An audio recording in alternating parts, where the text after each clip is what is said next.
नमस्कार. मल्हार टीव्हीच्या सकाळच्या बातमीपत्रामध्ये आपलं स्वागत. तळोजा औद्योगिक विभागातील कारखान्यातून सोडण्यात आलेल्या विघातक विषारी पाण्याने कासाडी नदीला लाल रंग आला आहे. या बेसुमार वाढत्या विघातक प्रदूषणाने नागरिकांचे आरोग्य धोक्यात आले असून त्यांचे जीवनच उद्ध्वस्त झाले आहे. त्यांना अनेक आजारांना सामना करावा लागत आहे. या विषारी प्रदूषणापासून नागरिकांची सुटका करावी अशी मागणी महाराष्ट्र प्रदूषण नियंत्रण मंडळाकडे करण्यात आली आहे. कासाडी नदीतील पाणी जमिनीत मुरले जाऊन नागरिकांच्या पिण्यात येऊन त्यांना अस्थमा, छातीत जळजळ, फुफ्फुसांचे आजार चढले आहेत. तर लहान मुलांची वाढ खुंटत असून अनेक आजारांना सामोरे जावे लागत आहे. तळोजा सांडपाणी प्रकल्पाला वाहून आणणाऱ्या वाहिन्या दिशाहीन व्यवस्थापनामुळे टाकण्यात आल्याने त्या जागोजागी जाम झाल्याच्या आणि फुटल्या आहेत. या वाहिन्यांचे चेंबर जाम झाल्याने कारखान्यातील विघातक पाणी थेट कासाडी नदीत जात आहे. त्यामुळे यावर कारवाई करण्याची मागणी होत आहे.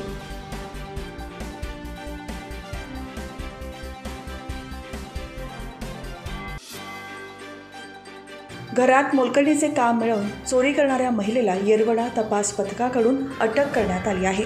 कल्याणी नगर येथील उच्चभ्रू सोसायटीमध्ये घरातील मोलकरणीने फिर्यादी यांच्या कपाटातून 13,36,800 रुपये किमतीचे 260 ग्रॅम वजनाचे सोन्या चांदीचे दागिने चोरले होते. याबाबत येरवडा पोलीस ठाण्यात गुन्हा दाखल करण्यात आला होता. या गुन्ह्याचा तपास करत असताना तपास पथकाला बातमीदारामार्फत ही मोलकरीण साताऱ्यातील किन्नई या मूळ गावी असल्याची माहिती मिळाली.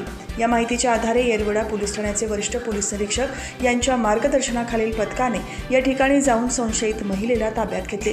तिच्याकडे चौकशी करता तिने कल्याणी नगर भागात लहान मुलांचा सांभाळ करण्याचे काम मिळवून सदर घरात प्रवेश करून तेथील घरात चोरी केल्याची कबुली दिली.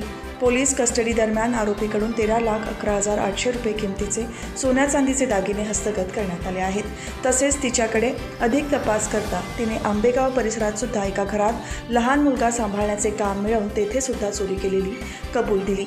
त्यावरून भारती विद्यापीठ पोलीस स्टेशनच्या अभिलेखाची पाहणी करता भारती विद्यापीठ पोलीस ठाण्यातील गुन्हा उघडकीस आला आहे. या गुन्ह्यातील 64 ग्रॅम वजनाचे 4 लाख रुपये किमतीचे सोन्या चांदीचे दागिने हस्तगत करण्यात आले आहे.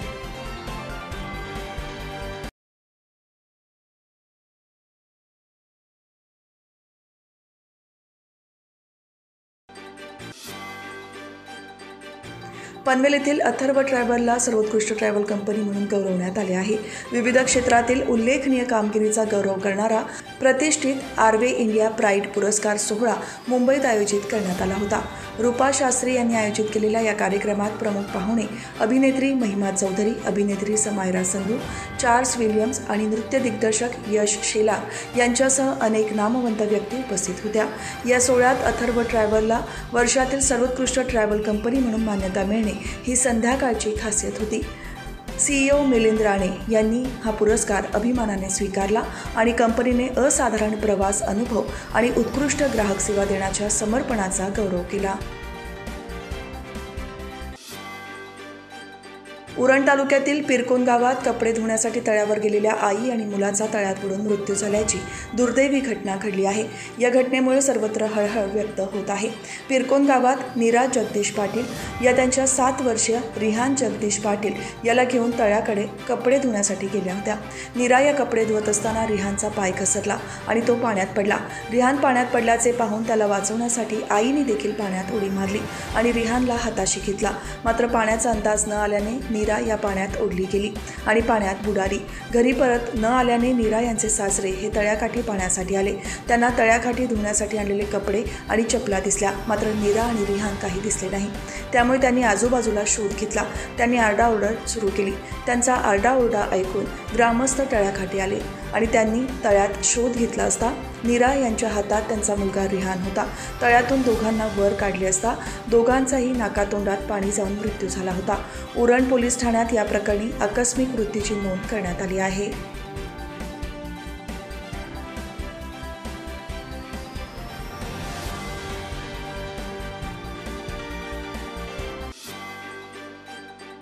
चौक शहर आणि परिसरातील विद्युत पुरवठा 4 ते 5 वेळा खंडित होत असल्याने परिसरातील नागरिक हैराण झाले असून विद्युत पुरवठा सुरळीत सुरू न झाल्यास तीव्र आंदोलन करण्याचा इशारा चौक शहर भाजप यांच्या वतीने देण्यात आला आहे।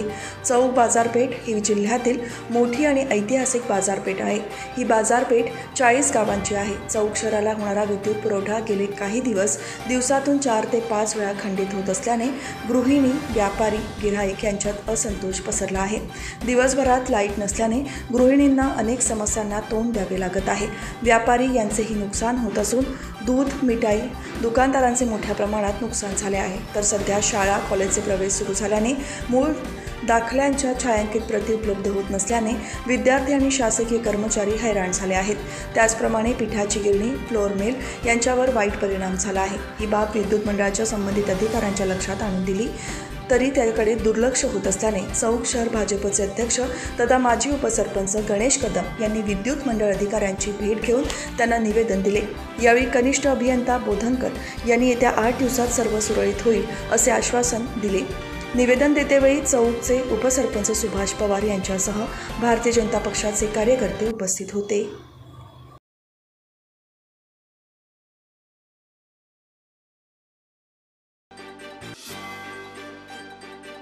महाड औद्योगिक क्षेत्रातील प्रिव्ही कंपनीमध्ये रात्रपाळीसाठी पायी चालत जात असलेल्या 4 कामगारांना टेम्पोने जोरदार धडक दिली। यामध्ये 2 कामगारांचा जागीच मृत्यू तर अन्य 2 कामगार गंभीर जखमी झाले आहेत। या अपघाताप्रकरणी टेम्पो चालकाला अटक करण्यात आली आहे। प्रिव्ही कंपनीत रात्रपाळीसाठी सोलंकोंड येथून पायी निघालेल्या 4 कामगारांना कोपरान फाटा येथे भरधाव वेगात जाणाऱ्या आयशर टेम्पोने पाठीमागून धडक दिली।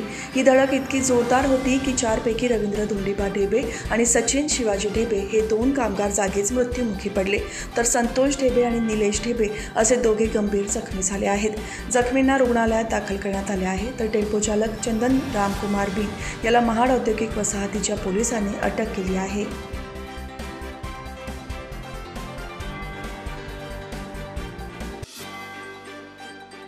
नागोठणे बस स्थानकाच्या बाजूला असलेल्या कल्पतरू हॉटेलला लागलेल्या भीषण आगीत हॉटेलसह बाजूला असलेली 2 दुकाने जळून खाक झाली आहेत। या आगीमध्ये लाखोंचे नुकसान झाले आहे। आगीने अचानक रौद्र रूप धारण केल्याने हॉटेलच्या बाजूला असलेले कपड्याचे आणि चप्पलचे दुकान जळून हॉटेलसह दोन्ही दुकाने खाक झाल्याने तिघांचेही मोठे नुकसान झाले आहे। आगीची माहिती मिळताच पोलीस आणि अग्निशमन दलाला पाचारण करण्यात आले। अग्निशमन दलाच्या 9 गाड्या आग विझवण्याचा प्रयत्न करत होते। अखेरीस पहाटे आग विझवण्यात यश आले।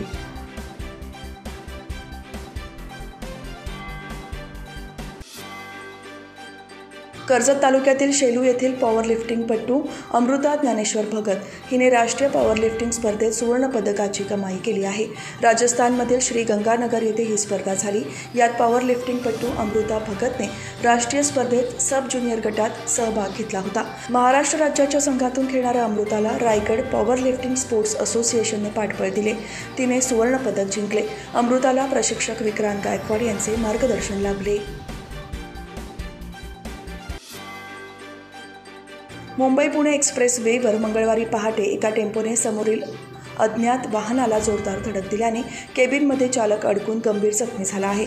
मुंबई-पुणे एक्सप्रेस वेवरून पुण्याहून मुंबईकडे एक टेम्पो माल घेऊन पुण्याकडे जात असताना तो बोरघाटात आला असता त्याचे चालकाचे टेम्पोवरील नियंत्रण सुटल्याने त्याने समोरील अज्ञात वाहनाला जोरदार धडक दिली।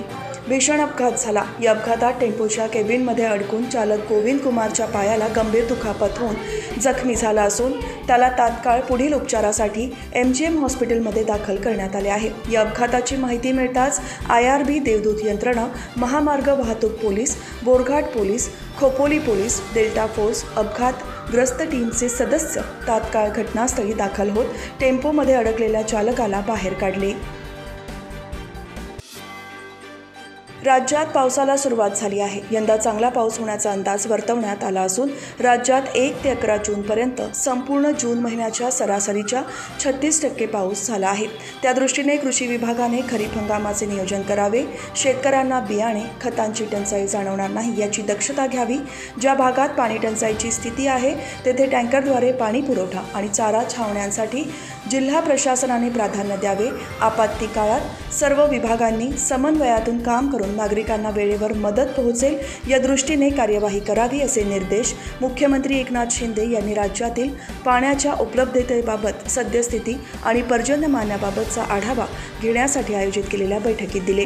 तसेच पाणी टंचाईच्या ठिकाणी पिण्याच्या पाण्याचे टँकर भरण्यासाठी वीज पुरवठा उपलब्ध होत नसेल तर त्या ठिकाणी जिल्हा विकास निधीतून सोलर पंप बसवण्यासाठी आणि पाणी साठवणुकीसाठी प्लास्टिक टाक्या घेण्याचे अधिकार जिल्हाधिकाऱ्यांना दिल्याचे मुख्यमंत्र्यांनी सांगितले। सह्याद्री अतिथीगृह येथे राज्यातील पाण्याच्या उपलब्धतेबाबत सद्यस्थिती आणि पर्जन्यमानाबाबतची आढावा बैठक मुख्यमंत्री एकनाथ शिंदे यांच्या अध्यक्षतेखाली झाली।